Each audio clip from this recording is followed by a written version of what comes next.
और इस बार उनके कानों में कुछ ऐसा पड़ा जिससे पूरा गांव हिल गया। मदनपुर गांव की कुछ औरतें कुएं से पानी भर रही थीं। अरे तुम लोगों ने सुना, अपनी वो कौशल्या की कुंवारी बेटी पायल एक बार फिर से मां बनने वाली है। अरे, तो इसमें चौंकने वाली क्या बात है? इससे पहले तो वो ना जाने कितनी बार प्रेग्नेंट हो चुकी है। इस लड़की ने तो हमारी नाक कटा रखी है। उसका बाप हमारे गांव का सरपंच है, इसीलिए हम उसे कुछ बोल भी नहीं सकते।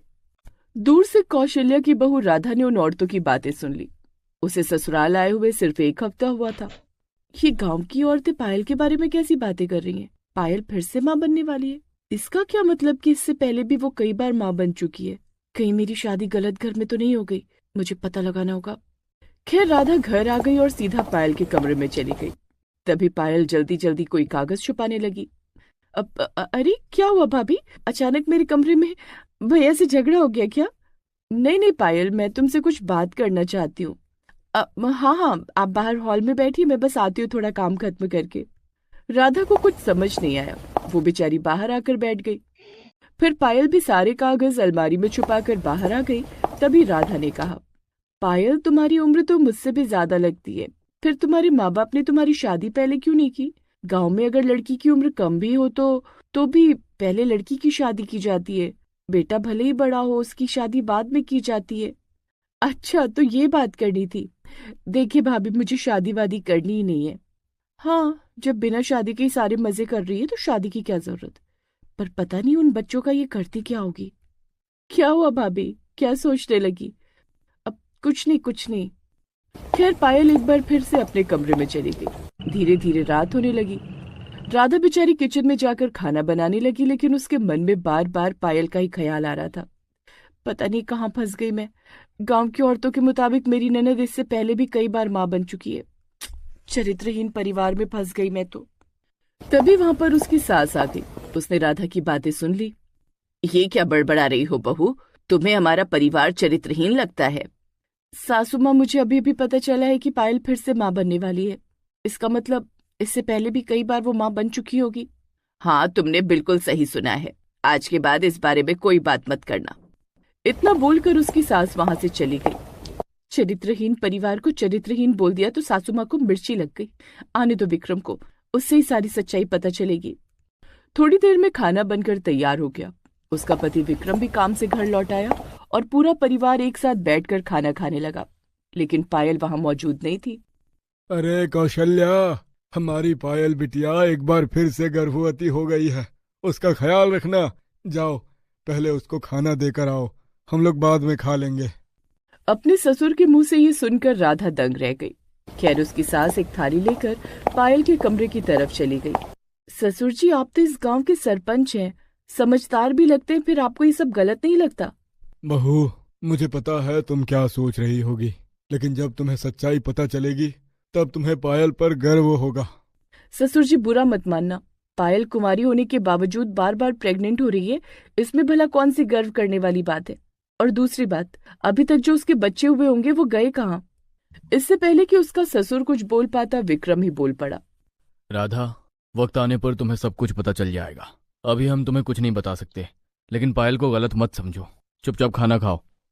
खैर, थोड़ी देर बाद राधा की सास भी वहां आ गई और सब एक साथ बैठकर खाना खाने लगे। खाना पीना खाकर सब अपने अपने कमरे में चले गए। विक्रम और राधा भी अपने कमरे में चले गए। विक्रम, एक बात बताओ, अगर मैं बिना शादी के ही माँ बन जाती तो क्या तुम मुझे स्वीकार करते? ये तुम क्या बक रही हो राधा? तुम्हारा दिमाग तो खराब नहीं हो गया? ऐसी लड़की से भला मैं क्यों शादी करता? तो फिर ऐसी बहन को इस घर में क्यों रखा है जो बिन ब्याहे बार बार प्रेग्नेंट हो रही है? उसे इस घर से निकाल क्यों नहीं देते? फिर तुम वही बात लेकर बैठ गई। चुपचाप सो जाओ और आज के बाद पायल के बारे में कुछ सोचना भी मत। तुम्हें पायल के बारे में ना बताने का फैसला हमारा सही ही था। इतना बोलकर विक्रम सो गया, लेकिन राधा को नींद नहीं आ रही थी। ये मेरे ससुराल वालों को हो क्या गया है? इन लोगों से इस बारे में बात करने का कोई फायदा नहीं, क्योंकि सब एक ही सुर में बात कर रहे हैं। मुझे लगता है ये बात इतनी साधारण नहीं है जितनी मैं समझ रही हूँ। इसके पीछे जरूर कोई ना कोई रहस्य है जो मुझे खुद पता करना पड़ेगा। अगली सुबह राधा ने नाश्ता बनाया और सब लोग एक साथ बैठकर नाश्ता करने लगे। पायल अभी भी वहां पर नहीं थी। वैसे राधा बहू, तुम नाश्ता बहुत स्वादिष्ट बनाती हो और हमारे परिवार के लिए तुम बिल्कुल परफेक्ट हो, क्योंकि हमें तुम्हारी जैसी ही संस्कारी बहू चाहिए थी। जिनका संस्कारों से दूर दूर तक कोई लेना देना ही नहीं, वो संस्कारों की बातें कर रहे हैं। इतने में वहां पर डॉक्टर साहब आ गए। अरे आओ डॉक्टर बाबू आओ, कैसे आना हुआ? अरे सरपंच जी, भूल गए क्या? आपकी बेटी फिर से प्रेग्नेंट हो गई है, इसलिए मैं उसके लिए चेकअप करने आया हूँ। अरे हाँ हाँ, वो अपने कमरे में नाश्ता कर रही है। कौशल्या, जाओ डॉक्टर साहब को लेकर पायल के कमरे में जाओ। चलिए डॉक्टर साहब। कौशल्या डॉक्टर साहब को लेकर पायल के कमरे में गई और अंदर से दरवाजा बंद कर लिया। राधा ये सब देखकर दंग रह गई।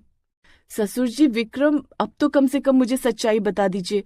अब तो डॉक्टर साहब भी आ गए। इससे ये बात तो पूरी तरह साबित हो गई कि पायल गर्भवती है, और वो भी बिना शादी किए। इसमें ऐसी कौन सी बात है कि मैं उस पर गर्व करने लगूंगी?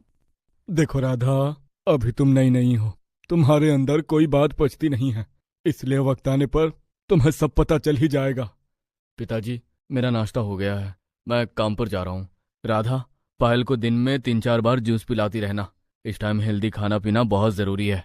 इतना बोलकर विक्रम काम पर चला गया, लेकिन ये सब देखकर राधा का दिमाग खराब हो रहा था। खैर थोड़ी देर बाद डॉक्टर साहब और कौशल्या बाहर आ गए। सरपंच जी, आपकी बेटी पूरी तरह स्वस्थ है, उसका बेटा भी स्वस्थ पैदा होगा। अब मैं चलता हूँ, लेकिन हर बार की तरह इस बार भी पायल को कमरे से बाहर मत निकलने देना, वरना गड़बड़ हो जाएगी। अरे डॉक्टर साहब, इनसे मिलिए, ये हमारी बहू रानी है, इस तरह की बातें इनके सामने मत कीजिए। अरे अरे, माफ कीजिए सरपंच साहब, मैंने सोचा इन्हें भी सब कुछ पता होगा। चलिए मैं चलता हूँ। इतना बोलकर डॉक्टर साहब वहां से चले गए। फिर दोपहर को राधा चुपचाप अपने घर से बाहर निकली। आखिर ऐसी कौन सी बात है जो डॉक्टर साहब को भी पता है पर मुझे नहीं पता? गांव की औरतों को जरूर पता होगा, उनसे जाकर पूछती हूँ। राधा गांव की कुछ औरतों को लेकर नदी के किनारे पहुंच गई। अरे राधा, तुम हम सबको गांव से दूर इस नदी के किनारे लेकर क्यों आई हो? देखिए, मेरे ससुराल वाले मुझे सच्चाई नहीं बता रहे, पर आप लोगों को तो सच्चाई पता ही होगी। जब मैंने उनसे पायल के प्रेग्नेंट होने के बारे में पूछा तो सबने यही कहा कि जब मुझे सच्चाई पता चलेगी तब मैं पायल पर गर्व करने लगूंगी। भला ऐसी कौन सी बात है, मुझे भी बताइए आप लोग। राधा, तुम्हारे ससुराल वाले पागल हो गए। भला जिनकी कुंवारी बेटी बार बार प्रेग्नेंट हो जाती हो, उसमें भला गर्व करने वाली कौन सी बात है? हम लोग तो कुछ बोल नहीं सकते क्योंकि तुम्हारे ससुर जी इस गांव के सरपंच हैं। हमारे लिए उन्होंने बहुत कुछ किया है, आज भी करते हैं। कई बेटियों की शादी करवाई है, बस इसीलिए हम लोग कुछ नहीं बोल सकते। तो फिर मुझे एक बात बताइए, क्या आपने कभी मेरी ननद के बच्चों को देखा है? नहीं राधा, पायल के बच्चों को तो हमने कभी नहीं देखा। पता नहीं उन बच्चों का ये लोग क्या करते हैं। ये सुनकर राधा और भी ज्यादा डर गई। मेरे ससुराल वाले तो मुझे बहुत खतरनाक लगने लगे। अच्छा, एक और बात बताइए, क्या आप लोगों ने कभी पायल का पेट बाहर निकला हुआ देखा है? मतलब प्रेगनेंसी की हालत में उसे कभी देखा है आप लोगों ने? नहीं राधा, हमने उसे कभी भी प्रेग्नेंट नहीं देखा, क्योंकि जैसे उसकी प्रेगनेंसी की बात पता चलती है, तुम्हारे ससुराल वाले पायल का घर से निकलना ही बंद कर देते हैं, यहाँ तक कि उसे कमरे से बाहर भी नहीं निकलने देते। तो फिर आप लोगों को पता कैसे चलता है कि वो प्रेग्नेंट है? अरे तुम्हारे ससुराल वाले खुद पूरे गांव में ढिंडोरा पीट कर बता देते हैं कि हमारी बेटी प्रेग्नेंट हो गई है। बार बार डॉक्टर साहब उसे देखने आते हैं, वो भी बार बार यही सब बातें बोला करते हैं कि प्रेगनेंसी के समय पायल का ख्याल रखना, प्रेगनेंसी के समय हरी सब्जियां खिलाना, प्रेगनेंसी के समय उसे ज्यादा भारी सामान मत उठाने देना। यही सब सुनकर हमें पता चलता है कि तुम्हारी ननद प्रेग्नेंट हो चुकी है, और इससे पहले कई बार वो प्रेग्नेंट हो चुकी है। हर 10 महीने में वो प्रेग्नेंट हो जाती है। मुझे लगता है इसके पीछे कोई बहुत गहरा रहस्य है जो शायद आप लोगों को भी नहीं पता। चिंता मत कीजिए, मैं जल्दी ये रहस्य सुलझा लूंगी, फिर आप लोगों को भी बताऊंगी। दूर से किसी पेड़ के पीछे छुपकर उसकी सास ने ये बातें सुन ली। अच्छा हुआ हमने बहू को सच्चाई नहीं बताई, वरना ये तो पूरे गांव की औरतों को बता देती। तो इस तरह धीरे धीरे 3 महीने बीत गए।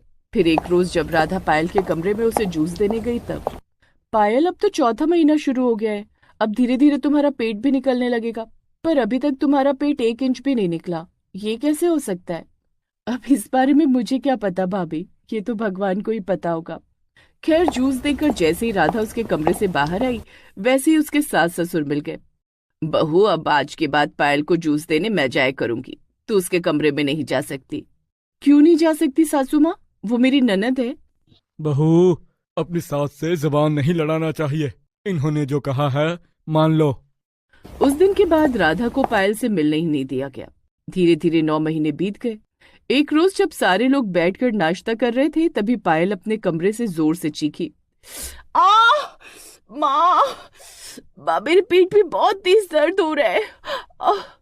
विक्रम बेटा, जल्दी से डॉक्टर साहब को बुला ले। डिलीवरी का वक्त हो गया। और राधा, तू अपने कमरे से वो टॉर्च लेकर आ जो तू दहेज में लेकर आई थी, उसकी जरूरत पड़ेगी। ठीक है सासू माँ। राधा जैसे ही अपने कमरे के अंदर गई वैसे ही बाहर से उसकी सास ने कुंडी बंद कर ली। अरे सासू माँ, दरवाजा खोलिए, मुझे कमरे में क्यों बंद कर दिया? लगभग 6 घंटे बाद उसकी सास ने दरवाजा खोला। राधा जब बाहर आई तो इस बार उसके सास, ससुर, विक्रम और पायल सब लोग खाने की टेबल पर बैठे थे। सासू माँ, आपने दरवाजा क्यों बंद कर दिया था? और पायल, तुम्हारा पेट भी नहीं निकला हुआ है, लगता है डिलीवरी हो गई। हाँ हाँ, उसकी डिलीवरी हो गई, डॉक्टर साहब भी चले गए। तू बोलती ज्यादा है ना, इसलिए हमने तुझे कमरे में बंद कर दिया था। अब ज्यादा सवाल जवाब मत करना। तो इस तरह एक बार फिर से उन लोगों ने राधा को चुप करा दिया। अब पायल भी बाहर निकलने लगी थी, इसलिए एक रोज राधा ने अकेले में पायल से पूछा, पायल तुम्हारी डिलीवरी तो हो गई, लेकिन बच्चा कहाँ गया? मुझे उसके साथ खेलना है। भाभी, वो जहां भी है सुरक्षित है, आप इस बारे में प्लीज मत पूछिए। इतना बोलकर पायल वहां से चली गई। अगले दिन पायल चुपके से अपने घर से निकली। राधा ने उसे जाते हुए देख लिया। पायल अकेले कहाँ जा रही है? मैं इसकी भाभी हूँ, मुझे तो साथ में लेकर जाना चाहिए था। इसका पीछा करना पड़ेगा, शायद तभी उस रहस्य से पर्दा उठ पाएगा। राधा पायल का पीछा करने लगी। पायल उस गांव के बाहर किसी सुनसान इलाके में एक बहुत ही पुराने बड़े से घर के अंदर घुस गई। राधा भी पीछे पीछे पहुंच गई। उसने खिड़की से देखा कि पायल बहुत सारे 5-6 साल के बच्चों के साथ खेल रही थी। माँ, आप 9 महीने बाद हमसे मिलने आई हो, हमें आपकी बहुत याद आ रही थी। क्या करूं बच्चों, मजबूरी ही कुछ ऐसी थी जो तुम लोगों को नहीं बता सकती। चलो आज हम सब लोग खाना खाने बाहर जाएंगे। तभी वहां पर एक बुजुर्ग आदमी आ गया। अरे पायल बिटिया, आ गई तुम। तुम्हारे नए बच्चे को सुला कर आ रहा हूँ।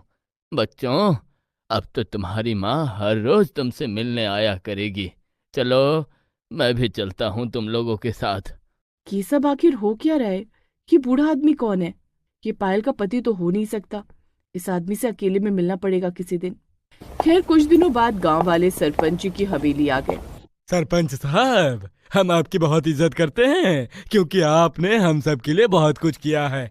अरे ऐसा सरपंच आज की दुनिया में किसी गांव को नहीं मिलेगा। लेकिन आपके घर में जो चल रहा है, इससे हमारे गांव की बदनामी हो रही है। हाँ, आपकी बेटी बार बार प्रेग्नेंट हो जाती है, उसके बच्चे का भी पता नहीं चलता। क्या हो रहा है ये सब? आपकी बेटी का या तो शादी कर दीजिए या तो इस गांव से बेदखल कर दीजिए। अब हमसे नहीं देखा जाएगा। हाँ। इतने में वहां पर ममता उस बुजुर्ग आदमी को लेकर आ गई। उसके साथ सभी बच्चे भी थे। माँ, आज के बाद हम यहाँ रहेंगे। उन्हें इस तरह वहां देखकर पायल के साथ साथ सारे लोग दंग रह गए। माँ, लगता है अब सारा सच गांव वालों को बताना ही पड़ेगा। माँ, मेरे बच्चों को अंदर ले जाइए। चलो बच्चों, मैं तुम्हारी नानी हूँ। चलो नानी। ममता की सास सारे बच्चों को लेकर घर के अंदर चली गई। तभी गांव वाले बोले, सरपंच जी, ममता, पायल, ये सब क्या है? मैं बताता हूँ। दरअसल ये सारे बच्चे पायल के नहीं हैं। ये सब तो बेचारे अनाथ हैं, पर पायल ने इन्हें कभी ये पता ही नहीं चलने दिया। इन सबको लगता है कि पायल ने ही इन्हें अपनी कोख से जन्म दिया है। हाँ? अब वो कैसे? मेरे पिताजी ने पूरी जिंदगी समाज सेवा की है। मेरे अंदर भी उनके ही गुण हैं। मैं एक एनजीओ से जुड़ी हुई हूँ। जो लोग अपने अपने बच्चों को कूड़ेदान में या हॉस्पिटल में छोड़कर चले जाते थे, उन्हें मैं और ये काका अपने एनजीओ में ले आते थे। पर मैं नहीं चाहती थी कि जब ये बच्चे बड़े हो तो उन्हें ये पता चले कि हम इन्हें कचरे से उठाकर लाए थे। इसीलिए जब भी हमें कोई बच्चा मिलता, मैं आप सबके सामने प्रेग्नेंट होने का नाटक करती थी। उस बच्चे को हम बाकी बच्चों से अलग रखते थे। 9 महीने बाद ही बाकी बच्चों से मिलवाते थे, ताकि किसी को भी ये ना लगे कि वो अनाथ है। हाँ, इसका मतलब तू कभी प्रेग्नेंट हुई ही नहीं? नहीं, मैं सिर्फ प्रेग्नेंट होने का नाटक करती थी, ताकि अगर कभी आप मेरे बच्चों से मिलो तो आप में से कोई भी धोखे से उन्हें सच ना बता दे। हमें डर था कि ममता बहू की वजह से एक दिन सारी सच्चाई दुनिया के सामने आ जाएगी, और आज वही हुआ। इसीलिए बहू, हम तुझे कुछ नहीं बता रहे थे। मुझे माफ कर देना पिताजी,